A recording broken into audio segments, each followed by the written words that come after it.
બનાસકાંઠાની 31 સરકારી માધ્યમિક શાળા માટે નવા આચાર્ય માટેની ભરતી પ્રક્રિયા શરૂ। આવનાર 2 મહિનામાં શાળાઓને મળશે નવા આચાર્ય।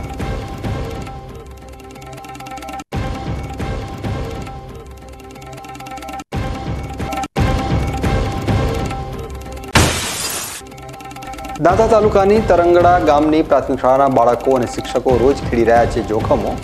શાળા આપવા માટે પાર કરવું પડે છે જોખમી નદીનું વહેણ।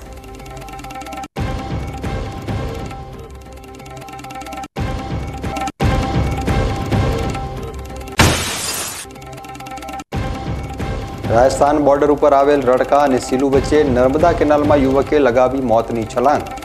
ફાયર ટીમ દ્વારા મૃતદેહને કઢાયો બહાર।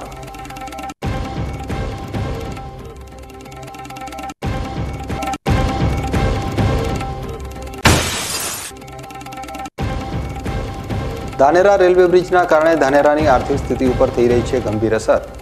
સર્વિસ રોડ ઉપર અને રેલવે બ્રિજ ઉપર પડેલા ખાડા પ્રજાની મુશ્કેલીમાં કરી રહ્યો છે વધારો।